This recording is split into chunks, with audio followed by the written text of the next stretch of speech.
What's up, gang? Hey, ladies and gentlemen, welcome to another Live the Fuel show here in 2024. This is a new special edition because we are streaming this live in the Facebook world because some people do care. And I haven't done that in a while for my own personal feed. And the fun thing is because we're actually in my home studio, my home office, and I'm bringing on a new guest co-host who has actually already been on the show. We recently aired, and actually the first show of 2024 was called Men of Mindset. So the gentleman sitting next to me today was actually there in my barn with a total of 6 of us. I grilled a whole lot of steak, and we had a lot of serious, manly, but growth-oriented and mindset-oriented discussions. So I highly recommend the newer listeners going back and listening to the Men of Mindset episode that aired at the beginning of 2024 here on Live the Fuel. But for the friends and family out there who watch live Facebook feeds, welcome. Because the gentleman joining me today, I met at a Unite and Conquer event. It was the first event in Allentown, Pennsylvania in 2023 to bring amazing, powerful speakers to the forefront, talk a lot about personal and professional growth. It's something that I've been infusing into this show for years. For the newer listeners in the podcasting world, we're here to fuel your health, business, and lifestyle on Live the Fuel. And I've got over 400, approaching 500 shows online in the YouTube world and here in the podcasting world. And I found out over the years that mindset just keeps jumping to the forefront.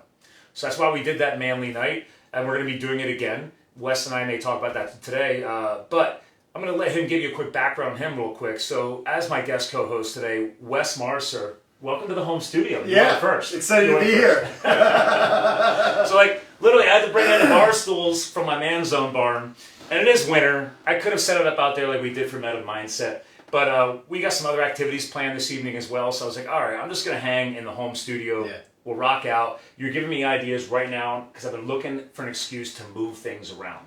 I'm always moving. I'm sure that's not hard for you to do. I was like, okay, let's flip the desk to that side. Well, I want a different view. We've got windows. We've got sound dampening panels.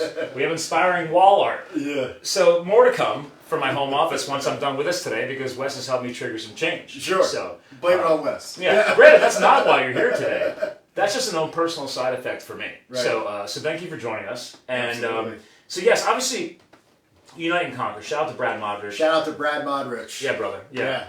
I got him in the home studio. That means he beat you to the punch, Brad. So now we got to get you back over here as well. Yeah, definitely. Shout out to Brad. He's like literally one of the best human beings that I've ever met. Yeah, Brad's up there, man. Yeah. Yeah. And I was already following him and connected with him. I knew him from his LA Fitness days when he was an executive for them. And then he put on that amazing event. So that's what I wanted to start off with because I like to connect the dots. And people forget how important it is to connect with people, especially mankind, right? Like we're literally programmed that way at the genetic level. We are supposed to connect. We're supposed to meet. We're supposed to talk. You might not like everybody, but it's okay. That's why I love growth-oriented events, like I met you at. So why did you say yes to that event? Because we're going to get into his backstory, ladies and gentlemen. Trust me. His backstory is awesome. He's a professional speaker. He speaks about his transformation, his growth on stage all over the place. Mm-hmm. You're going to hear that in a little bit. But I like to hit right on the, okay, why did you say yes? Because that's, if I hadn't said yes to go to that event and you hadn't said yes to speak, you and I might never have met. Right. So, very interesting. Yeah, the event, Unite and Conquer, it was me and Brad. Brad has always been like a big brother to me. He's been in my wedding. He's just been a mentor and someone that I've always looked up to.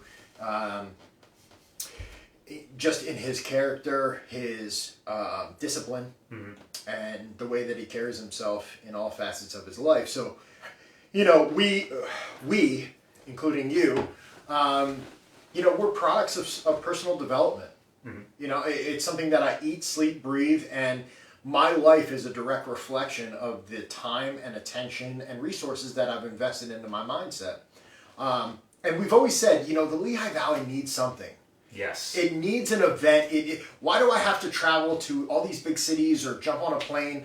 Like, why can't we bring personal development, human development, to the Lehigh Valley? And, Brad, he had the initiative and the motivation to do it. So, of course, when he asked me to speak, number one, it was an honor.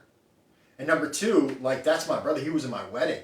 There was no way that I was going to say no. And also, I was coming off of a 500-mile bike ride to South Carolina, And literally 3 days later, I was on stage at his event.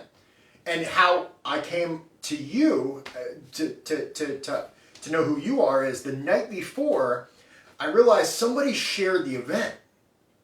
I was sharing the crowd. I mean, there was lots of tagging going on. Lots of tagging, yes. So the night before, I realized somebody shared the Unite and Conquer event. So I'm like, who's this Scott Mulvaney guy? And I literally went on your page, and I was like, oh, he's super interesting. New t-shirt.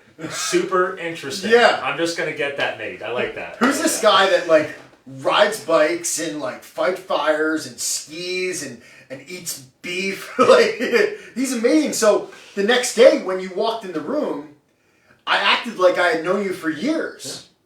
Yeah. And well, to my fault, in my wife's words, she's like, you share a little too much. And I said, I'm a transparent book. Me too. And clearly it helped, right? Right. You're like, you pretty much roughly knew mostly everything about me. Sure. To the point where when I introduced myself, you literally thought, man, do I know this guy? And I just don't remember him. But we had never met. Yeah. And I knew, like, that's the type of person that I want to be around and I want to get to know. Yeah, it was a great event. Again, Brad crushed it. Again, Unite and Conquer. I hope, and I do know, somebody of Brad and Whitney's characters, and if he keeps surrounding themselves, which they already know how to do, surround yourselves with people more successful than you, the next event's going to be awesome. I don't even want to say if the next event happens. I know for a fact they will bring that back next year. I will help make sure that happens. I'm sure you will as well.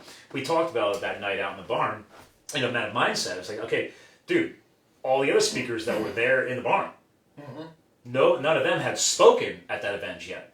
But we pretty much gave Brad a nice portfolio of potential talent to add in for the next game plan if he wanted to. And these were all local Pennsylvania people. And this is a local Pennsylvania event. So he did bring in some speakers from outside the area. But that's what I loved about, I had no idea that you and him had been connected that far back. Yeah. So that's why I love the fact that you stood out as a local speaker, a local person who has transformed exponentially. But I also love the fact that he did try to find local people. But then I realized and found out later, like, okay, well, he didn't have to find you. He clearly knew you pretty well. But I also love that piece too, because it shows that you're a trusted part of his inner circle.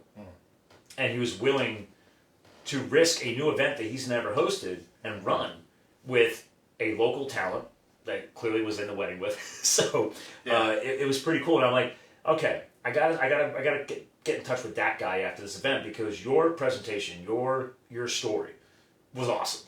So thanks. And you actually, surprisingly enough, a guy I brought with me to help level him up, he looked at me when you had looked at me and called me out as you were in the middle of your presentation, because then even Steven, my buddy, he goes, oh, you know him? I'm like, no, I don't. But clearly he knows me, and obviously I was tagging you, and then you dug into my background, because and that was just a fun segue. Yeah. So when I did the bike presentation, I was like, this guy's going to love this. Yeah. You know? Yeah. And for the watchers live, like, he was basically like, you know what I'm talking about. And I'm just sitting there in the audience like, what's up, bro? I'll find out in a second what he's talking about. Well, let's dive into that a little bit. So if you're a speaker, aspiring speaker, someone who presents, I think it's so important to be intentional. And in that moment, I found out who was sharing the event, who's probably coming, and what can I know about them? So then when I lined up the dots, I knew that you like bicycles. I knew that part of my presentation was going to include a bicycle. And in that moment, I was able to line up the two. There you go. And in that moment, I was able for you to connect even deeper, because I made it personal. Yeah, that was, I do a lot of high-level sales and marketing, consulting, branding, and just, we made the joke that night, like, you're like, hey, how do you have a place like this? I'm like, well, my wife and I both work very hard. And she's a very, very smart horse doctor. But I do sell a lot of shit. I believe was the quote. I want to sell a lot of shit. And I always like to pause people, like, being a sales professional is not very easy.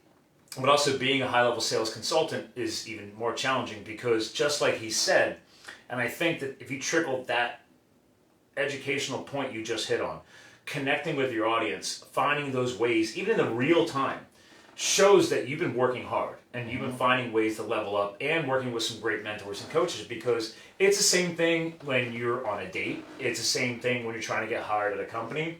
It's the same way in a high-level sales consultant. For example, if I'm sitting down and chatting with a guy that is about to send me $500,000 in POs to a factory that I have a contract with, okay, that's going to be a very interesting conversation, because just saying, yes, I'm sending you $500,000 of orders is a very big conversation. And then I'm going to ask him for a few more.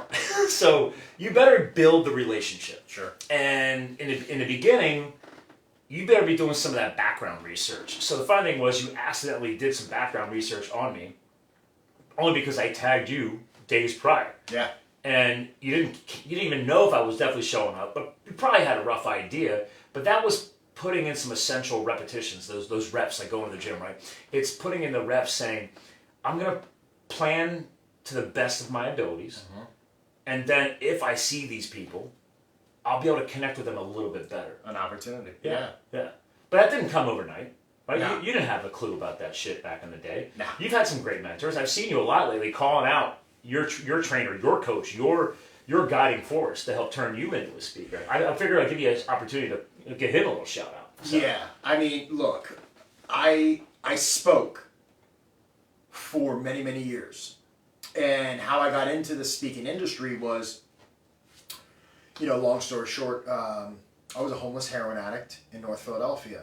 And I got addicted to prescription pain medication. And 90 days later, I was a full-blown heroin addict. I was 28 years old. It was, it was a very, very challenging time in my life.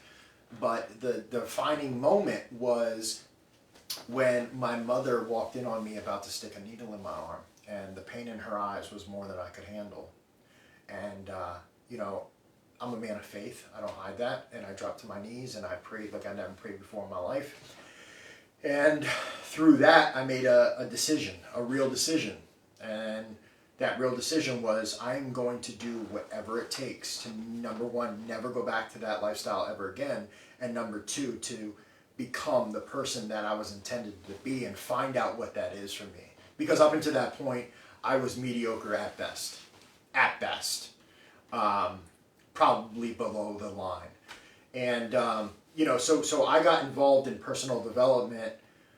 And part of that personal development was to be of service to others. So I literally rode my bicycle to Lehigh County Prison, to other rehab facilities, and I would just speak and I would share my story, and I got really, really good over 8 years of speaking to people that are at the lowest of their lows. And that's how I learned my story. I can do it frontwards, I can do it backwards, I can do it in 20 minutes, I can do it in 2 minutes. Right? Yeah. I mastered it. I know every pause, every stop, every cantation, every tonality. I've just mastered it. It's like, it's like the Eagles, right? They don't go out there on Sunday afternoon and say, you know what, let's wing it. Right? Yeah, world-class band and live concerts extraordinaires, the Eagles. Yeah, no, I don't see that happening. Right, exactly. Yeah, they might have a little bit of pre-prep. Because again, they know, even though they're professionals, you still do the prep. You still put in the work. You still to make sure those repetitions are still as clean as they've always been. Yeah. That's that perfection. And I'm careful to use the word perfect or perfected or perfection. Obsessed. Because it becomes obsessive. And I always like to remind I catch myself all the time when I bring up that word, because it's so easy, and I always make the joke when I say it. Now I follow it and I say, maybe that's not the best word in our language, because a lot of people right now are struggling. This happens every single year, but since we're in 2024, we can hit on that. People struggle with that perfection. They look or they hear what other people are doing, and they're like, I can never do that, or I can never see that or perform that. And, that guy's perfect, or that girl is just perfection on a microphone speaking, or something like that. And the only difference between them and us is that, okay, we're maybe just at a different place on the timeline. This is something I use on my show all the time now. It started happening over the years, and I realized I love establishing that for people, is that there's a timeline for growth. And yes, there is reasons to rush it and maybe double down into it, but you got to be careful with that. because you start chasing perfection and you start trying to make leaps over essential building blocks that you need to grow. And if you skip over those things, you're potentially hurting your success down the road. So I'm always careful with that perfection. I want to hear your feedback on that, because I was guilty of the same thing. Oh my God, my life sucks, or this was awful. I went a long time ago, I had a short period of depression after a breakup. And I realized through my own growth after that it was just because I was lacking experience in the romantic area. And I needed to put in the reps a little bit. I'm not saying just start dating 500 people. I'm just saying that I needed to go through a few more dating experiences to experience the breakup versus breakup-y thing, if that ever happened again, to ensure that, okay, that's just part of the process, okay? And this is not a romance podcast, right? But it's just something as an example that I struggled with. And then, even to this day, my wife makes the joke to me. She's like, you literally were never trained. She's like, were you never in a serious relationship? Now, we're coming up on 5 years married in St. Patrick's Day. And 10 years is this year, since I first met her for a date. And I always tell people, I put this in my book. I said, she also dumped my ass within the first year. Because I was a jackass. I'll leave it at that. My head was so far up my butt, so self-indulgent, because I tripled down on my personal and professional growth and development, chasing success, especially after coming back from firefighting and everything and trying to find out where I belonged. So I started making these leaps over the essential building blocks of trying to keep things simple. And I didn't realize that I was alienating friends and alienating family and alienating the potential of a relationship that now is my wife. I had to win her back after that. Why? Because I was chasing perfection and trying to be somebody that I wasn't. Or let me correct that. Trying to be somebody that I wasn't capable of being yet, but I was on the path. What are your thoughts on this? Because you've gone through so much transformation. We've never arrived. We never arrived. Okay, I like that. It's an interesting little response. I like that. Expand. We have an idea. We have a mental model of what we aspire to be, but I think the beauty part is the process. It's the learning. It's the getting better. Now, look, if you were still a jackass. I am, just different ways. I truly believe in owning it, Right, but we're all just getting better. I'm getting better as a speaker, as a husband, as a father. I lack in a lot of areas, and that now that I understand the process, I actually look for ways to suck. Skiing. I like that. I just took up Muay Thai. I Yeah. suck. Yeah. I don't know. That's the most exciting time. Exactly. If you can find enjoyment in sucking, it's like, wait a minute, people are like, what? I was like, no. You're a blank canvas. Yeah.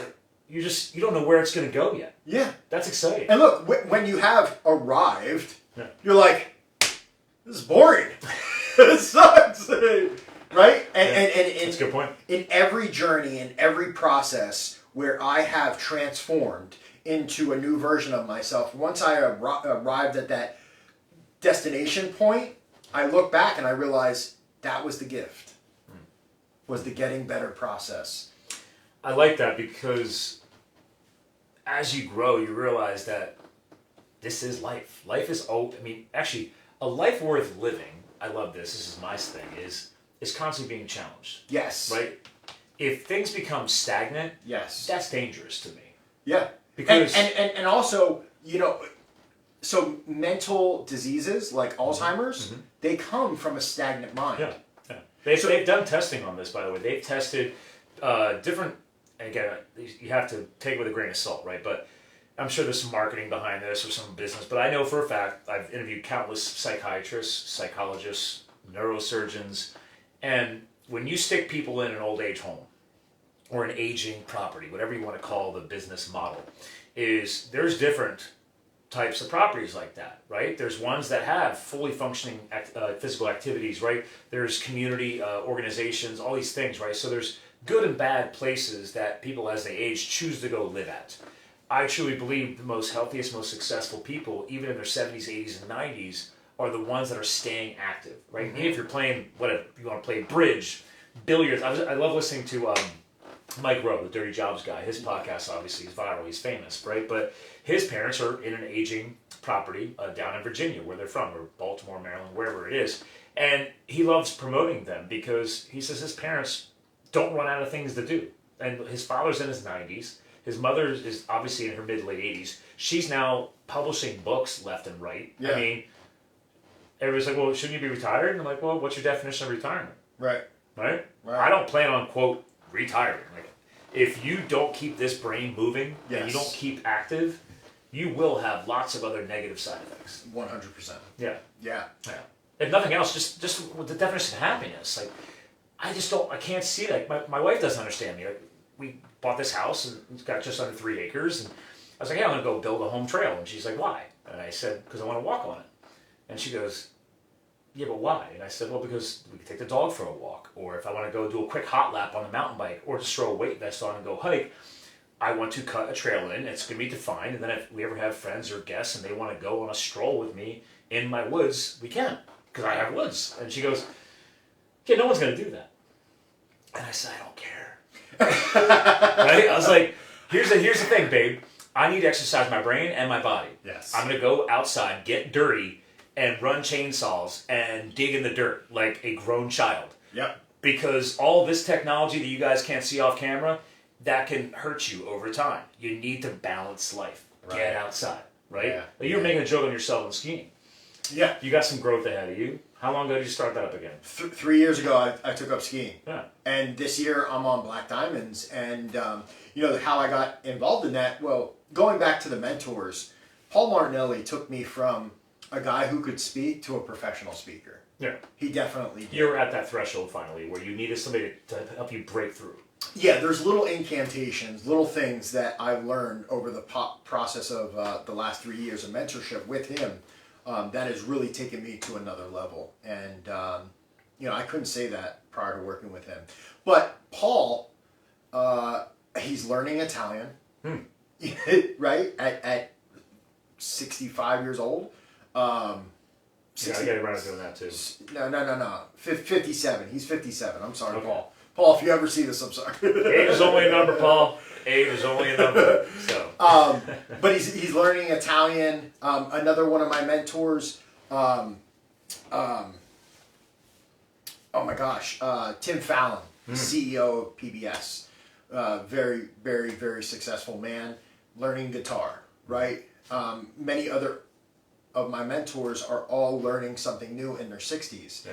And they said, Wes, if you don't, Alzheimer's sets in, right? So, Well, even if we took Alzheimer's off the table, yeah, it's lethargy. We're supposedly the top of the food chain on this planet.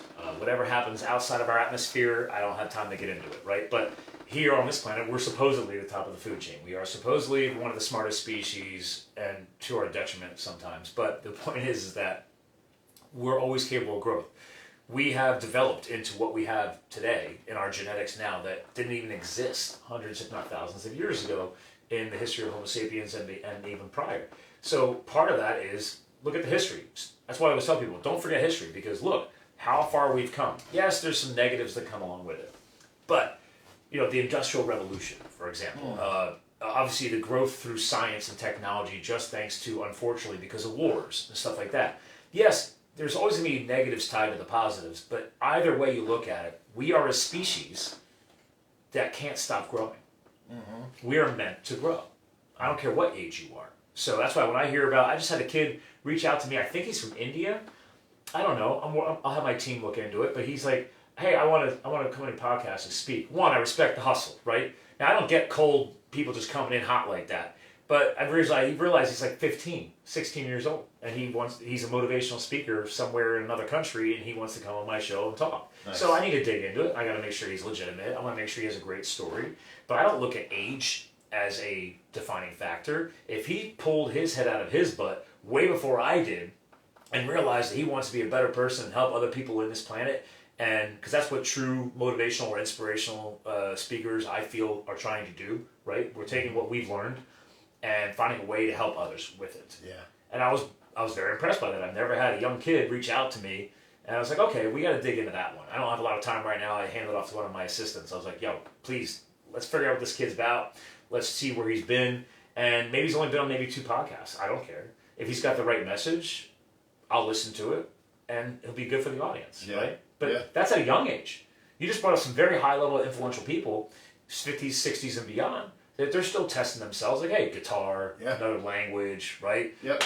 Like, actually, here, we're recording this live in my house. Why? Because after this, we're going to go skiing. So I'm excited to see where he's at.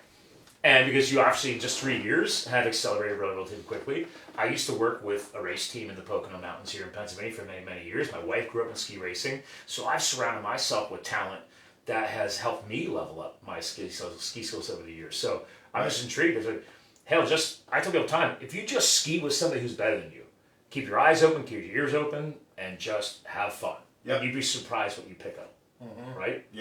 But that's growth for you. And it's fun. It's so fun. It's such a good workout, too. I love it. I really, really love it. Now, did you ever plan on getting into skiing when you were younger? No. Yeah. No, not at all. So what was the trigger on that? A friend busting on you at all? I had a friend that was really, really good, and somehow, some way, we were like, I think I think I want to try this. And, he took me out, they gave me the crash course, and... Was it a literal crash course? It's okay. I tore the shit out of my shoulder at Blue Mountain when I first learned to ski. So no, I'm very, very cautious. Okay. Yeah, very cautious at 39 years old. I'm not. These little kids are 4 or 5 years old. Just their center of gravity is so low that. Well, they're also sending a minimal amount of weight. So if they do send it and they lose it, the crash and burn is not as physically impacting when they're young and Gumby and they only weigh like 50 to 80 pounds. And then you got us rolling, maybe 200 plus, and you're slamming into ice on the ground. It's not very, it doesn't tickle. It doesn't tickle. No. Yeah. And then nobody taught you to not keep your arms out here. And then next thing you know, you yank your arm when you crash into the ice and you tear your entire shoulder socket apart, which leads to reconstructive surgery. That's my backstory. So. The other thing of it is when I was 19. Don't do that. 19 to maybe 28, even into my 30s, I was a maniac, dude. A raving lunatic. I would do. Well, it's part of your backstory. I mean, for sure, good and bad. Good and bad. Of course, yeah. There was no pause between thought and action. It was just go. Right now, I'm like, let's. That could hurt. that could hurt, and then you're a dad and you're a husband, and you're trying to. What's our health insurance look like? Yeah, all that stuff. The bills. Right. Yeah. What kind of clients do I have tomorrow? Yeah. I mean, now granted, with what you're trying to do and expand your career as a professional speaker, it's worst case scenario, you could roll in a wheelchair and still do the job. I mean, you don't want to. I would have to create a whole thing out of that. We try and prevent that. I mean, when I ski with people, I don't get them to huck off the cliff right away. It's usually let's see where they're at. Second or third time. Let's warm up. Let's do this first, and then we'll see if you want to huck it. And they're like, no. I mean, we just got back from skiing in Vail and Aspen, and we had friends with us that were not at all. Everybody's at different levels, and it's okay. We say, hey, take that turn. That's an intermediate run. We'll wrap around the double black that we're on, and we'll see you at the lift. And as long as everybody knows where they're going, you can still have a group of people, right? So it's like, this is a fun angle here. Community. I'm not trying to alienate people, but they and me have to understand that we may just be at a different place on the timeline. So I'm not going to not enjoy my ski run, right? If I want to go adrenaline junkie super steroid guy down the hill on a double black at 12,000 feet in Aspen, hell yeah. Now, my buddy and his wife, hell no. So I said, okay, it's cool. We're going to go do that hike. You guys can milk it a couple rounds. By the time we hike to the top of that mountain and we drop in, we'll just send you a text and say, hey, we'll meet you at this lift. And by time, because that was like my buddy and I, we finished it about a half an hour hike to the top of the peak. My wife and her girlfriend behind us were probably about an hour. I have a weird mental thing. Like, even though it's a high altitude and we're breathing heavy, it's like, I don't like to stop. So I just one foot another. It's just a mental game, and I just keep going. And I tell people this all the time. You'd be surprised where your fitness could be at if you could just slow and steady win the race. And then they're stepping off, they're catching their breath, they're taking in the view, and I'm like, nope. My buddy Brian and I were like, let's just get to the top.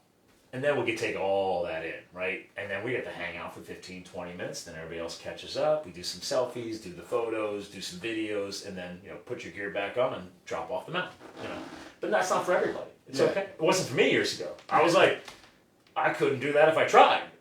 That took time. It took growth. It took patience. And you got to have a couple screws loose. So I like to look at it as a positive thing. I don't know.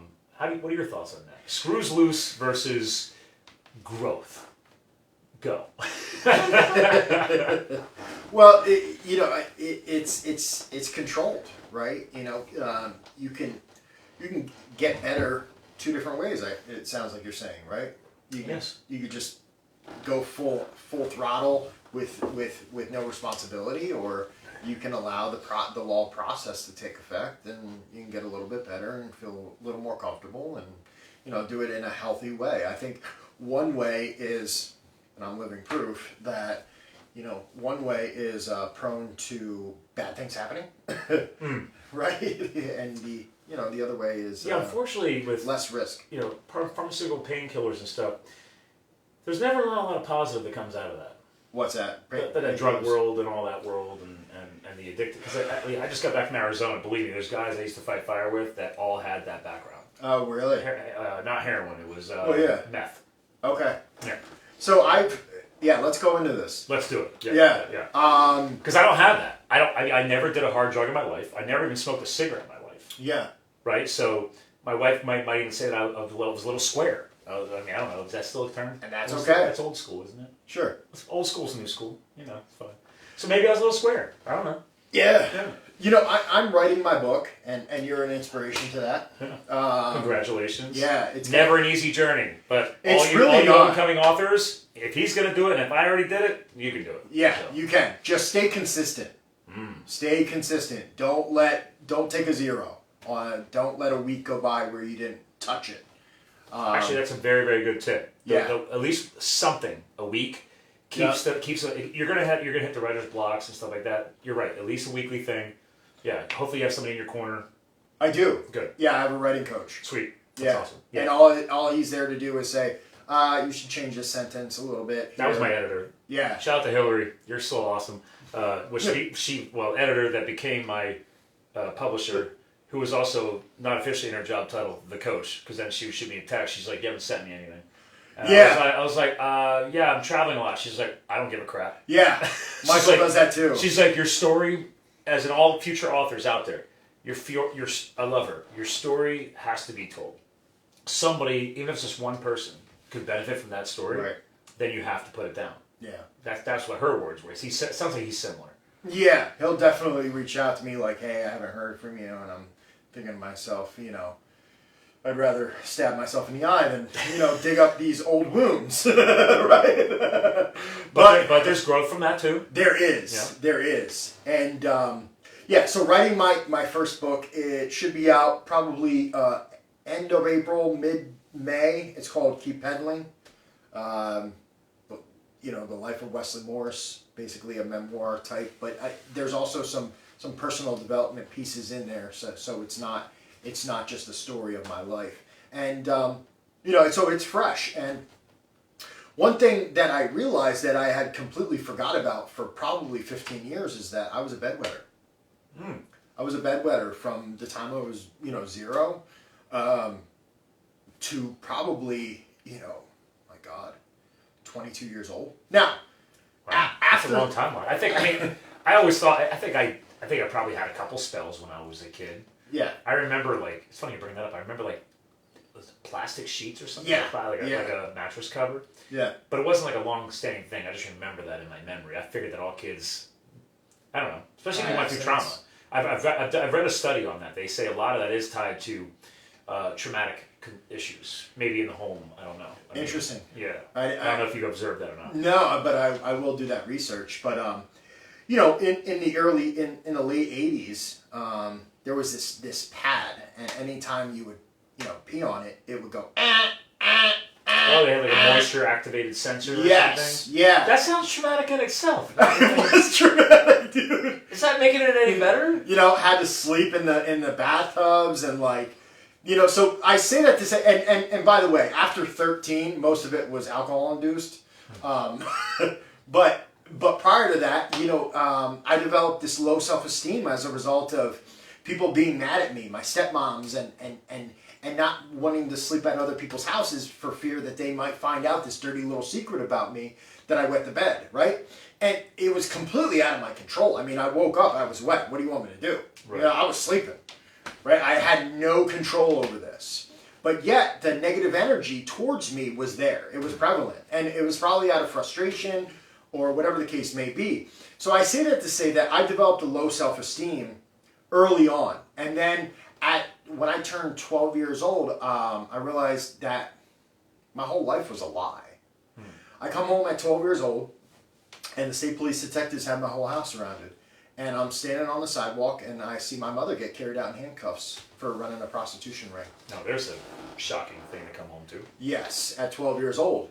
Why all these questions? Why did you do this? How could you do this?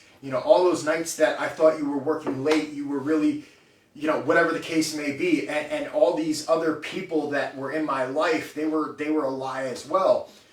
So nobody helped me process that event in 1997. So I was left up to my own devices to create a meaning as a result of this event. And the meaning that I came up with is, I'm a badass, she doesn't love me, my whole life's a lie, and who gives a fuck now, right? So after that point, nobody could tell me nothing. Nothing. And, when you have a low self-esteem, you don't like yourself, you're not comfortable in your own skin, and you're filled with resentment, the second that you find something to take you outside of your emotional state, you're like, this is the answer.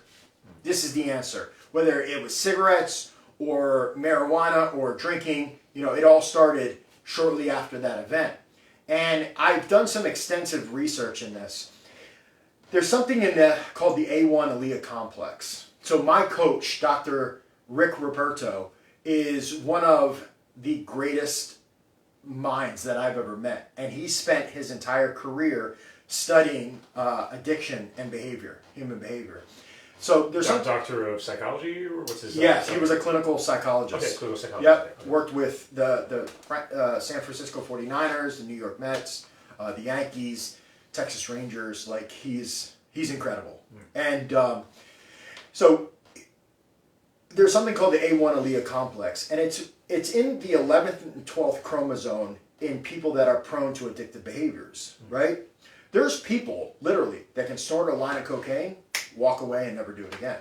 I'm not one of those people, right? There's something in my brain that as soon as it releases dopamine, the prefrontal cortex says, get more. Get more. I don't care if it's chocolate, sugar, heroin, cocaine, alcohol. If it releases dopamine, I need more. It's interesting because I forget which episode it is right now, but I aired a woman of a psychological background, and we were just geeking out and having fun on that episode. And I remember her. She's analyzing me while we're like podcasting together, and she goes, "I can see you totally being capable of the addictive thing." And I'm like, "Oh yeah," but in a different way. And she's like, "Yeah." She's like, "Please tell me you've never touched cocaine."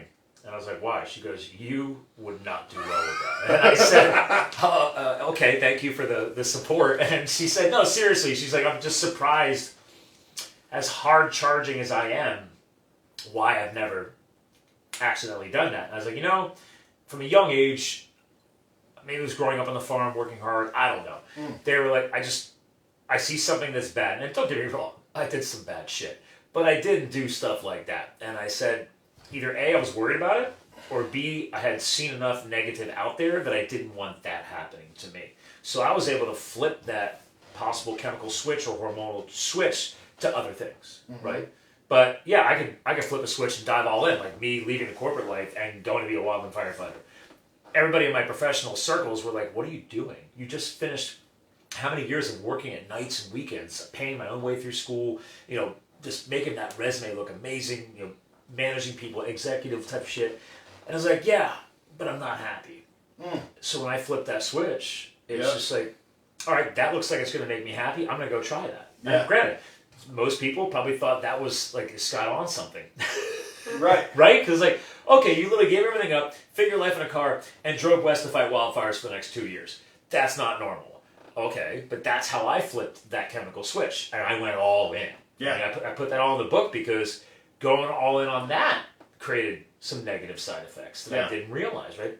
The detachment of building relationships, the detachment of even getting romantic. Those are some of my side effects of that addictive level of commitment, right? All about the mountain biking, the firefighting, skiing, the lifestyle was everything, and then forget everything else. Well, you know what all those things release, right?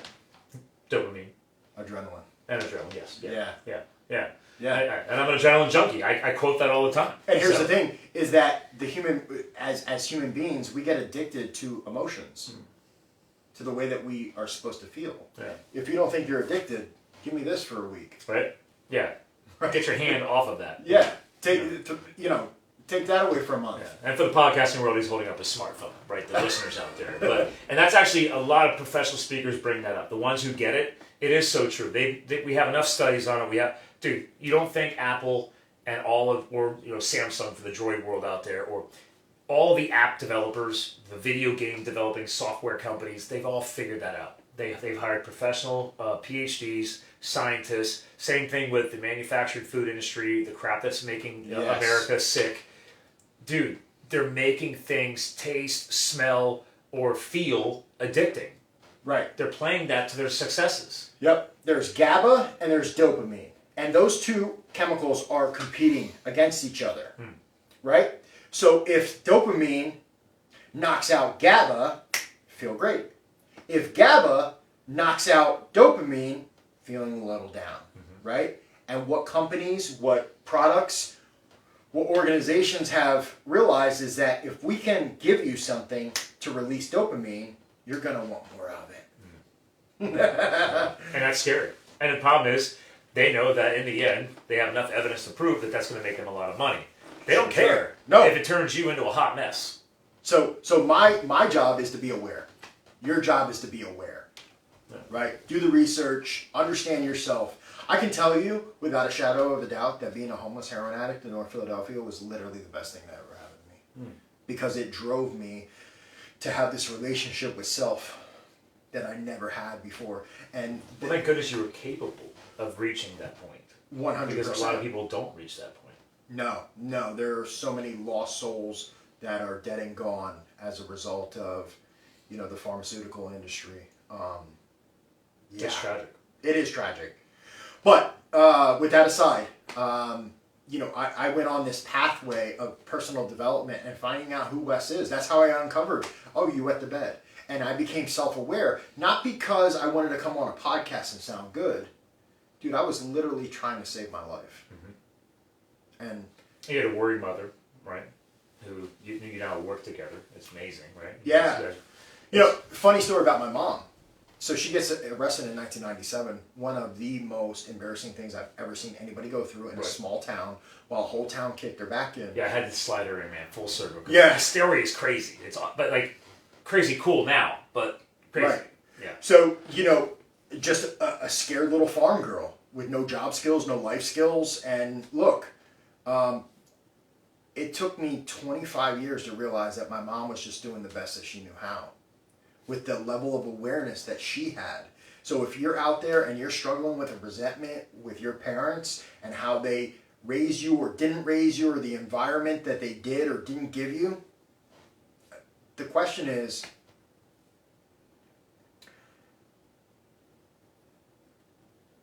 what are you doing?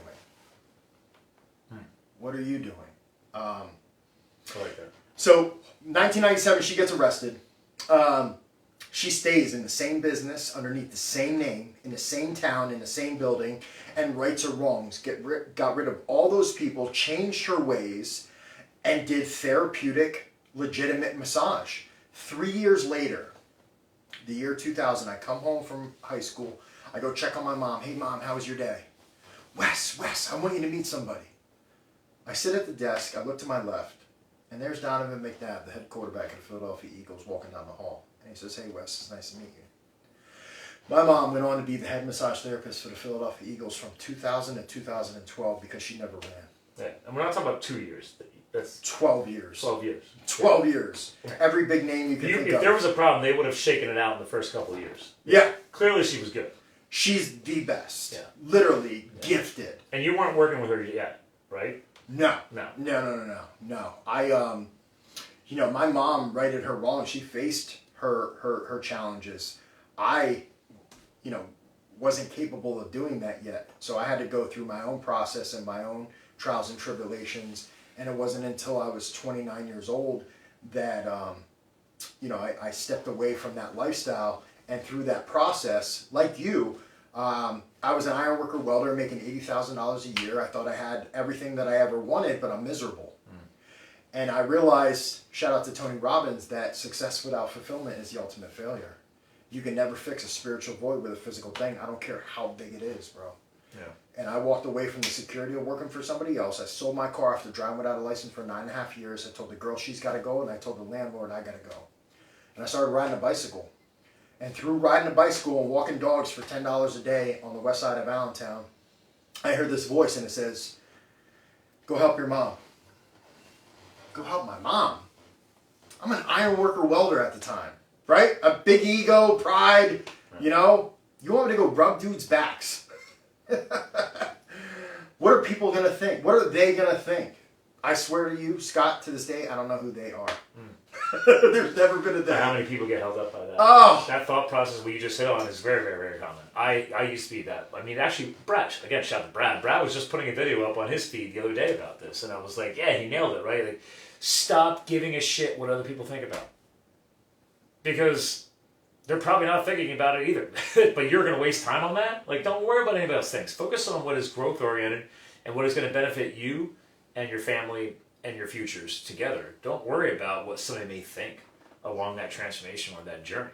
I mean, it's funny. Did you care what people thought when you were doing drugs? No. Nope. But now as you're trying to grow or maybe help your mother or grow, now all of a sudden, for some reason, our brains flip a switch and now we're worried about what other people think. How crazy is that, right? Yeah. And really the they was the 12-year-old little boy inside. That's really the voice that holds me back, is that inner child. So, you know, I was obedient. I set out. I went to massage school. I'm riding a bicycle. I rode 8.5 miles every single day from Allentown to Hellertown to go build my family business. We grew that business 1,000% in 4.5 years. And through a worldwide pandemic, I hold a citation from the U.S. House of Representatives and the U.S. House of Senate. I became the most influential man in Lehigh Valley style. And, you know, we grew it from 40,000 a year to 40,000 a month. Yeah. Well, oh wait, just for shits and giggles, was there some type of Olympic thing here intertwined? Oh my gosh, yes. Yeah, just a little bit. I'll sing your praise. So, you know, it's important to be of service. It's important to give back with no expectation in return. So many times when we look at an opportunity, we say, what's in it for me, right? So I got an opportunity to do chair massage at the local track and field team, where I donated all the proceeds to the local track and field team. It was a promotional event. You know, I'm not going to say it was 100% of service, but, you know. I've seen those a lot. It's cross-functional marketing. Exactly. It's fine. I see it all the time, all the athletic events I've ever competed in. Yep. I would prefer that some local massage therapist or multiples would come and support. It's great. And look, I literally knew nothing about business. I didn't know what a fiscal year was. I had to Google that, right? I didn't know marketing, branding, nothing. Literally ROI. nothing. No. Books, you know, nothing. But when you don't know what to do, just do something. Mm-hmm. So just keep your feet moving. Keep pedaling. Mm-hmm. So that's what I did. I got an opportunity. I went out. I did the chair massage event. And this woman comes into my tent. Tall, beautiful, athletic-looking woman. I put my hands on her. Now I put my hands on her. In a professional way. For sure. Right. For sure. Chair massage. Right? I put my hands on thousands of people. There was something different about her. Like an energy connection? Yes. She was special. And after a little Google search, I realized that her name's Joetta Clark. She's a 4-time Olympic athlete. Her father was Joe Clark. If you ever seen the movie Lean on Me with Morgan Freeman, Oh, it's a classic, dude. that's her real dad. It's got a chill just now. I was like, I remember that movie. Like, I remember watching that multiple times. It was a very inspirational movie. Joetta is my dearest friend to this day. This was 6 years ago. What brought her to that little event? Why was she at the little event? So- That's like a local event. I mean, She has a daughter named Talitha. Talitha at the time was running for the high school. Through developing the relationship, Talitha and Joetta became my clients. And then they became my friends. And I literally just went to the World Championships in Budapest, Hungary, because I'm on Team Talitha. I leave August 2nd to go to Paris, France, to the Olympics when Talitha runs in the 400 meter. She's Yes. a world champion. so we got to pause on this. This is these little nuggets are just powerful examples of just trusting the process sometimes and not forcing it, right? You had no goals out of that. You were just trying to help a local event. Yes, it was cross-functional marketing, blah, blah, blah. But you didn't even know who that woman was. No. So you focused on quality service, right? Being a professional for you and your mother, and supporting a local event. That's all you were trying to do. But then also trusting in the fact that, well, obviously once that door's unlocked, you got to have a little carpe diem here, right? Let's seize the day. What can we do to grow it? And don't force it. Make sure that you're both wanting to grow the relationship professionally. And who knows where it could take you. You never planned on traveling around the world to do this, but it grew into that type of relationship because you trusted the process and you kept nurturing it, nurturing the relationship in a professional way. That's exactly right. What if I would have said no? Yeah. Yeah. What if I would have said no? And that same process has happened with the PGA. It's happened with world-class wrestlers, Division I athletes. I've worked on movie stars.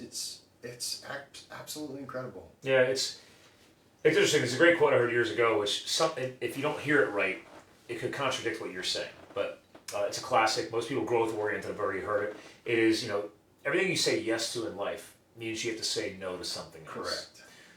So the important translation on that is, it's not saying don't just start saying yes to everything, but when you do say yes, just let it happen and let it flow naturally. Don't force it. And then also understand the fact that just because you said yes this time doesn't mean you have to keep saying yes. Maybe it doesn't work out, right? Okay, then fine. Pivot and move on to something else you can say yes to. And it is true, saying yes to helping that person grew into an exponential relationship. But if it wasn't serving you both, don't be afraid to say no. Just move on to the next thing, and that's fine. But that's why I want to make sure I hit on that, because it is important to just carpe diem and say yes, because you don't know what's going to happen, like during that event. And you didn't know where it was going to go. But I think it's important because some people hear that and they're like, well, I can't say yes to that because I already got so many irons in the fire. And I'm guilty of this. I get a lot of irons in the fire. And I have to check myself before I wreck myself a lot too. It's like, okay, I'm saying yes to this, this, this, and this, right? So what is not serving me right now and can go to the back burner that I can say no to for now, or maybe no permanently, right? I mean, I had thoughts of ending this podcast when I was writing the book. I just had too many irons in the fire. And I said, no, I enjoy podcasting. I enjoy hanging out and just getting to know people, whether it be over the webcam or live in person. It's just something that fuels my fire. So I just said, okay, instead of twice a week, we're going to switch to like a monthly thing. And it's stayed that way since, because now that's what serves me. I'm not being paid to do this. This is something I do out of the joy of my own heart. Passion project. Yeah. I've never taken an advertiser on in the show, ever. I've never taken a sponsor on. Because I already, like we said earlier, I already sell a lot of shit. I don't need to do that. Maybe one day I will. I mean, shout out to Joe Rogan. Love your show, dude. But I have to fast forward so much with your ads. It drives me nuts. So, granted, he's worth millions thanks to Spotify and everything else he does. But that's just one thing I can't stand. And I'm a sales and marketing professional. I'm like, dude, I just want to hear the content. Don't interrupt me with ads. But my point is, it's a passion project. I continue to say yes. But I also remind myself, okay, well, if I've been burning the candle at both ends and I need to go on vacation, maybe we don't get another podcast done that week. It's okay. Yeah, it's just learn. You got to make it work with your life where it's at today. What was working in 2016 when I launched the show, before I was even married, to what I'm doing today, right? You have to adapt it. If you're still finding passion, keep saying yes when it works for you today. And that's that adaptation of the timeline. That's what I'm hitting on. It's like what you probably say yes to today is different than what you said yes to 8 years ago. Yeah. Like now, you got so much reps, so much training, so much growth in, I'm sure you don't say yes to as many speaking engagements as you used to, depending on, well, it's okay to put value behind what you do. I'm hoping you're saying yes to higher ticket items because you provide that much value now, right? Mm-hmm. I don't know if that's stuff that's gone into your own growth process from a business standpoint. It's unfortunately something you got to think about. But I also know you just got done talking to a local school recently and had a blast. So, because I've spoken at that same school. Yeah. Which was funny. I was like, I've spoken there. So, Yeah. You know, as you move further in the process, you pick and choose, right? You pick and choose to how you can best impact, you know, your family. You know, I can't ride my bike to Lehigh County Prison every week and deliver a fire message. The one thing that I will say is that through this process of personal development, I've developed my intellectual faculties to a point of mastery. And one of the intellectual faculties is intuition, right? Mm-hmm. So I meditate every morning. I will not talk to you unless I meditate. It is non-negotiable. So the wife understands that. She does. Okay, all right. She does. She doesn't want to talk to me unless I meditate. To be fair, my wife is like you. In the morning, like she could get out of bed, we go to the kitchen, I'm making coffee, there's not one word spoken. Because I've learned that about her. I got to respect her. She's just not a morning person. I could get up at 6 o'clock in the morning, doesn't faze me. That girl does, if she can push that till 8, that's her. No, I'm the opposite. I am a morning person. Yeah. I've always been a morning person. But I'm very intentional about what I allow to penetrate my conscious mind. I'm in control, because if I'm not intentional and deliberate about what I allow to penetrate my conscious mind, I will end up in a state of reaction to everything else around me. And I'll find myself behind the 8 ball and I'm just responding to life. So I meditate every morning, and I develop my ability to be intuitive about this higher source I choose to call God and what he's trying to tell me. See, for me, prayer is the movement of thought energy from the finite mind of man to the infinite mind of God. Meditation is when I listen for its reciprocation. And through that process, I found myself one morning saying, God, you know, I want to be one of the best in the world. You know, use me. Oh, you want to be one of the best in the world? All right. Show me you're willing to do whatever it takes. This is what I want you to do. That's true. You could put the idea out there. But you said something along this line earlier in the show, and I didn't get a chance to hit on it. You just hit on it. I was like, I said this that night at Meta Mindset too. We still have a personal accountability at fulfilling those actions and still putting the fuel on the fire. Whether you believe God is guiding you or me, I'm more science, right? So I'm more scientific. I do believe I have a spiritual passion, right? But I'm just not a big formalized religion guy. I have faith, right? But I'm like, we don't talk about it on the show very often, but like, I don't bring on the overly preachy people because I'm like, I'm sorry, that's exhausting to me. If you can talk like a normal person, I respect that that's behind you or with you, cool. I just don't need it shoved down my throat, right? Sure. But my point here is that I think all of us in some form or fashion have some level of belief or some belief in the energy of the universe, whatever, that there's something keeping us all going. So recognize that and honor that. But also just align with the right people who keep all of that going too. Like to your point, you need to ground yourself in the morning. Like literally right there, that's a grounding mat. I saw that. And so it's wintertime, it's covered in snow outside. So it's like, okay, well, don't get me wrong. You and I both like cold water therapy. You got your own therapy tank. But sometimes if I'm just zipping and going, I had to at least give myself, I have a grounding mat here at my desk. I have a grounding mat on the mattress underneath of our sheets of the bed. Me too. My wife is like, what is that hoopla? And I said, baby, I've interviewed way too many experts. I've done too much research. I've researched everything. I was like, it works. Trust the process. And if you don't trust it, who cares? You're sleeping. It's benefiting you without you even having to believe in it, okay? At least trust your husband a little bit. Yeah. I'm not interrupting your life too bad. It's under the sheets, and you are not being phased. Now, I did make the mistake of buying grounding sheets first, and she didn't like the wires and stuff hanging off, and that really upset her. So I did more research, spent more money, and then I said, okay, I'm going to get you. Okay, I'll get the grounding mat. Makes sense. All right, I had to adapt to my audience and the people around me, and say, okay, I can't push health on everyone. I've suffered from that over the years. I had to, align, listen to her, where she at in her timeline and my timeline, and try and come together on Because in the end, what's the quote? Happy wife, happy life. Yeah. Yeah. I think you've been married longer than I am, so No, actually. No? No. How long you know your girl? Well, we've been together for 8 years. We've been married for 2.5. Okay. All right. I'm not the only rookie. Sweet. I'm just older rookie. So yeah. But that's like what you're hitting on is that the personal accountability. I brought this up that night at Men of Mindset. I'm like, dude, there's an old quote I learned in the corporate world, and I will say they did a great job writing it. We're all personally and collectively accountable for our results. So it's a big team building thing. And I actually support that. I do believe in that. Right? We do have to come together at times and align and work together on things. But also, when you don't have the opportunity to have a team around you, well, if you pull that whole team away, you still are responsible for you and what else you're putting out to the world. So you got to have some personal accountability for that. You can't just say, oh, hey, God, make this all better. Like you just said, God's going to go, all right, cool, what are you going to do?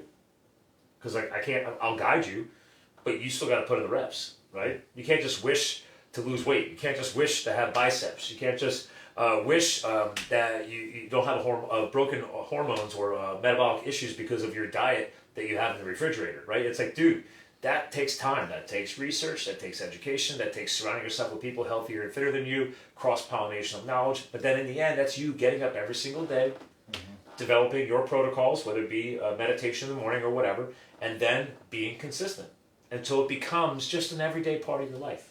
Like, people don't understand, like, I'm such a hardcore carnivore, and I'm like, I don't know, I don't think about it anymore. I just eat my steak and love how healthy I am and move on. I don't think about it, it's just the way it is. People think I'm weird. I'm like, well, you do you. Yeah. I was like, when you reach a point of tired of being broken, I'll get you connected whoever you want. You don't have to listen to me. I'll give you this doctor, that scientist, this microbiologist, a local coach, a local speaker, whoever. That's one of the side effects of putting in the reps podcasting. I have a database of connections. That's incredible. That's just ridiculous. And I never asked for it, but it just naturally comes because, like you, I bring people on the show. There is a no-holds-barred relationship. You're the co-host. I'm giving you equal authority, and we're just rocking the mics together. Let's see what happens. Right? Yeah. And just see where it goes. So many people over the years have been so grateful for that. Right? I'm not pushing a structure down their throat or asking for designated questions and answers and all this crap. I'm like, no, dude, I just want to talk to you like a normal human being. And I do a lot of these, and I appreciate that. Yeah, I know. You just released a couple. What was the recent show you just aired? You were sharing on your feed. Tony Ortiz. Yeah. I listened to it. Yeah. It's a good episode. Yeah, it's good. But that's the point. It's like, dude, we're human beings. Just connect. Have a deep conversation. Yeah. Right? And then see where you align. It's like, not everybody believes in meditation. I suck at it. I admit it. But I have calendar reminders in my phone. That's what I need to remind myself from time to time to like zone out, to get zoned back in. So I'm really zoning out. Like, I need to uncheck and then recheck. That's just me. You've truly developed and committed it into your daily practice, so I give you kudos. I still struggle with that. That's just one of my growth opportunities. Because, again, I have a lot of irons in the fire. So I will put those repetitions in and get better at it. I know that that's going to keep bringing me more success. I just didn't take a little bit longer, But skiing. Okay, meditation, you've already drilled in it. Now you get to start drilling in some more skiing repetition, right? Because you want to keep getting better on that. Well, and to me, skiing is meditation. I was hoping you were going to get there. Yeah. Driving. Yeah. Look, before I could, meditate on my own, I was coloring. Anything that gets me out of my conscious mind and into my subconscious mind, the power of your subconscious mind is incredible, dude. Well, you know where that came from. What's that? Biking. Ah. Okay. So I learned that a long time ago. All around my office here, I have motivational or inspirational quoted art that's either skiing or biking themed. Like behind the video camera here, that's going to be on YouTube here, you can't see it. But I have Albert Einstein, a classic old steel bike, and it says, life is like riding a bicycle. To keep your balance, you must keep moving. Yep. Well, the beauty of just getting out on a road bike ride, or if you're on an urban bike, or if you're a mountain biker, is you're just pedaling, dude. You're just living life. And part of that is I'm focused on the road, but now I'm not focused on anything else. So just focusing on the road or the trail ahead of me helps cancel out all those other distractions, especially if you're in Mother Nature. Well, then it's like, okay, I realize I have some freedom of thought. All of a sudden, things just start flooding into my head. I'm still focused on the ride, but now all of a sudden, other ideas of inspiration are like, wow, all of a sudden I'm like, oh, what if I did this on the podcast, or what if I did this in my business, or what if I became more of a consistent speaker one day? Stuff like that flies into my head all the time. Mm-hmm. But you have to give it the chance to come in, and that's the part of that meditation. Yeah. So for me, I used to teach spinning classes years ago in Bethlehem at Steel Fitness. I would be running that class for an hour and a half or whatever it was, right? Everybody's sweating their butts off, and I would go to my corporate job. But when I got done with that class, because I was 110% focused on those people, now I've got my commute to my corporate job. That 20, 30 minutes, I'm wide awake. I just sweated for over an hour, motivated people, right? Getting people fit. And that was my morning coffee back then. Nice. 6 o'clock in the morning, 5:30 in the morning classes. Awesome. But then, my head's so clear, yep. I had all kinds of ideas to get me ready for my work day ahead or whatever other things I was working on. So for me, cycling was probably one of my first meditative experiences. And what I think, like, mountain biking is different than road biking, and it's also different than running. Because I've run the Marine Corps Marathon down in DC, I've run half marathons, I've run the Ragnar relays, I've done Spartan races, right? Each of those formats are different. And if you slow down enough to listen to yourself, you realize your brain is responding to each of those differently. And there is different meditative states that you can achieve out of those. So you just got to find what works for you. Yeah. Yeah. Yeah. Yeah. It's called the theta state. There you go. It's awesome. Yeah. Yeah. Oh, I know you're a huge fan of that. It is. But there's science behind this. You don't have to make the crap up. Like, this is legitimate. So. Well, have you ever gone on a long drive and had no clue how you got there? You arrive at your destination? Very true. Yeah. Yeah, I'm a road warrior, so yes, I know exactly. Yeah. Sometimes you zoned out, and you're like, dude, 3 hours just went by in a heartbeat. Yeah, and here's the thing: you're doing math at an astronomical rate. I mean, you're changing lanes. Your speed, your depth perception. Mm-hmm. You're doing trigonometry and mathematics at an astronomical. It's incredible, mm-hmm. and the reason why you can do that is because you're doing it with your subconscious mind. Mm-hmm. You're not thinking about it. You're not thinking about breathing or blinking. You've put enough reps in over the years that it becomes that. Yeah, but when you're 16 years old, you're like, I don't know how to go. Later on when we're skiing, if I'm thinking about those curves, I'm going to mess up. Yeah. There's a lot of truth to that. There is, with coaching and guidance, yes, there's certain things you might want to consistently work on, but you are right. Sometimes you overthink things. You just got to let it ride. And then when it's clicking, so you know what? Oh yeah, I don't feel like that edge is connected right. That's right. I should work on that angulation. I should articulate my knee so the ankle aligns and connects up with that. These are all things that will come through natural movement. My wife and I were talking about this weekend because she's now doing what I used to do for Camelback. She's now working with Blue Mountain Race Team that she grew up with, and she's behind the scenes helping set courses and stuff like that. She's not coaching the kids, but even she sees that where that fresh snow got dropped while I was away in Arizona this weekend, so she was up there. And half the coaches and half the kids were like, we don't want to set course training. We just want to go out and free ski. And when I used to be a race coach, when you had fresh snow days, I'm not setting courses, dude. Unless it's right before a race, let's go get those kids to execute everything you've been working on all season and just go let it ride, dude. Have fun with what you've been training on and working on. But no, they set 6 different training courses on the hill, I heard out from her. And she's like, I'm not one of the coaches. But she's like, I did not agree with that. And I said, baby, I agree with you. I was like, that would have been a day to remember for those kids. Like, get them away from the competitive mindset and just go out and have some fun. Like, put all those coachings and all those trainings into real everyday skiing. Because when they are older and you get them out of that race course, what are they doing? They're out skiing for fun. They need to know how to apply that stuff for fun. So there's times where you just got to stop setting the courses, right? Stop setting the drill setups and just go and put it all together and just go have fun with that. So you're right about that, hands down. So there's a point of over-coaching. There's a point of over-training. And that's how you can burn people out. I remember years ago, we had a couple top-level athletes. Let's be real. You're ski racing in Pennsylvania. I mean, come on. This isn't Vail. This isn't big mountain skiing. This isn't in the Swiss Alps. The chances of kids making it to the Olympics from northeastern Pennsylvania are few and far between. So mom and dad, calm the hell down. Stop pushing your kids to the point where they may hate the sport. Because I've seen this. There's parents, when the coaches are done, they're now, because they're a competitive ski race family, well, they got to keep those kids learning. And I've seen parents out in the mountain after the day is done, and they're trying to drill their kids. I'm like, one, race coaches exist for a reason. You're not a race coach. You're mom and dad. Go help your kids put it all together in the real life and have fun. don't ruin the sport for them. But that's that point of overthought, overtraining, overcoaching. Sometimes you just gotta go have some fun with it and just see how it feels. Test it out. Yeah. But I see this happening all the time. And we can tie this fast forward into our lives now, right? You can overtrain yourself, over drill for that book. Like, don't push the book out of you. It's exciting to keep putting the reps in, but you can burn yourself out and get frustrated with the process. Yeah. Yeah. Yeah. Have you hit a few pockets yet?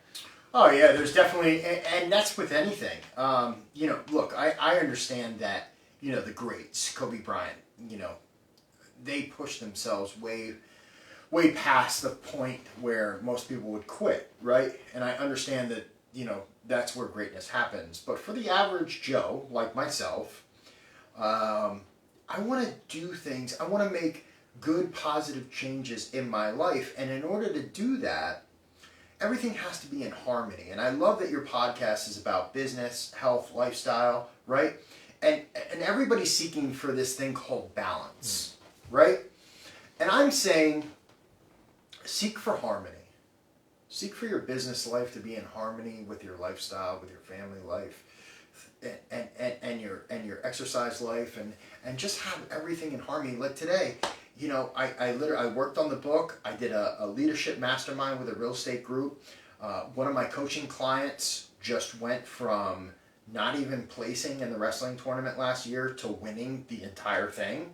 So I wanted to meet with him and just recap the process so he fully understood what he did there.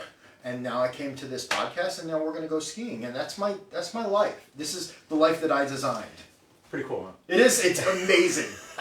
It's amazing. I love that, because we do have to actually sooner or later bring this show to a close, because we do have to go skiing, and priorities, ladies and gentlemen. Right. But that is actually a good point to help get us towards a closeout messaging, because when you're in the zone, it's exciting. Like, I'm in my zone right now. I got somebody hanging out on the microphone. We're talking about health, business, and lifestyle. This is my jam. Like, this is what I love. Yeah. Could I do this all night long? Yeah, I've been guilty of that. I try keeping this show historically to an hour or less, and I've had times over the years where all of a sudden I look down, like you said, when you're driving someplace, dude, all of a sudden I'm 2 hours into a show, and I was like, did I just do a 2-hour podcast? My fans are going to be pissed. And then I thought about it, I'm like, why would they be pissed? It's digital content. You just hit pause and come back later. Right. But because I was worried about breaking my format. I'm like, dude, that guy or that woman and I were just vibing over a podcast. So just let it flow, man, and have fun with it. But also, don't forget to have some lifestyle balance. Like, years ago, I would upset my wife because I'm just vibing with somebody so much, and I made the mistake of planning a dinner date after a podcast. Next thing you know, I'm in overtime, and I can see my phone blowing up, texting from the wife, because we're supposed to be leaving to meet friends. And I was like, okay, those are some of those learning lessons. Like, don't fall so deep into your passion that you forget about the other components of your life that need to keep balance and on that. So I've been guilty of that, and I've had to learn from that. And I think that's another great lesson, I think, through that growth process, as when you start seeing things clicking and flowing, it's so easy to just give it a no-holds-barred thing and just let it all go, right? Saying yes, but then, wait a minute, okay, there's some limits that it's okay to put in place, right? Some guidelines. Just so like, well, great, I know I'm going to have fun with this person, but maybe I have another show planned after that one, or I have a dinner date, or I just need to not be on the microphone all the time.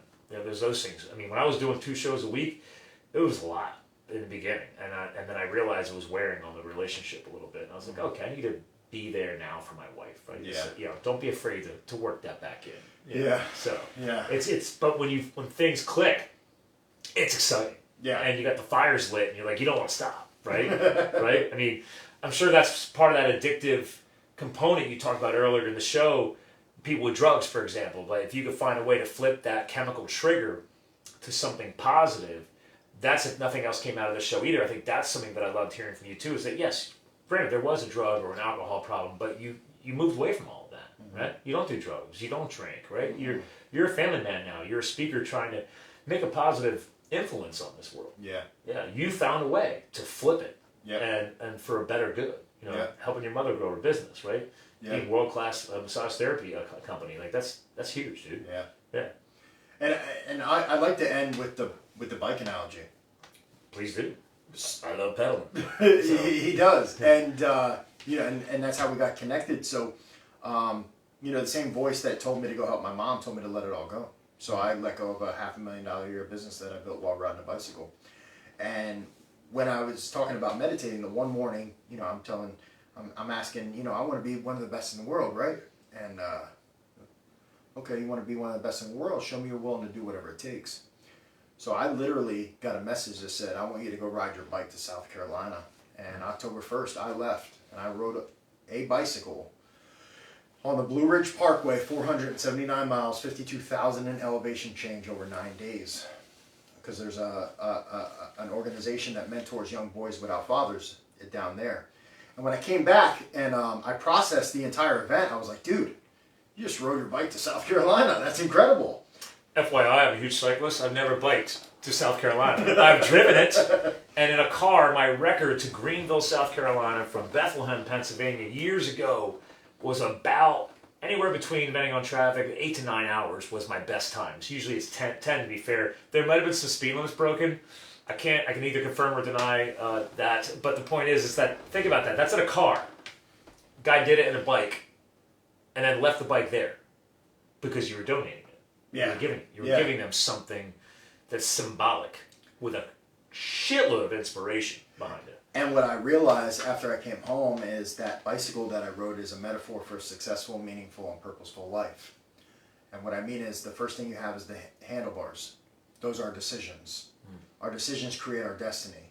1 degree to the left or to the right of my handlebars, I'm ending up in a completely different destination. So you got to make good decisions. The next is the frame of the bicycle. That's my mental and physical well-being, my mental and physical health. One crack in my bike frame, I'm on the side of the road watching everybody else go through life. So you got to take care of your mental and physical health. The next is your pedals. Those are our desires. The stronger the vibrational frequency of my desires, the more power I'm going to put to my pedals and the further I'm going to go in life. What do you want? The next is the chain. Those are my daily actions. Those have to be in alignment with my desires. It's like me saying I want to lose weight and be financially free, but my daily actions aren't in alignment. I'm not going anywhere. The next is the gears.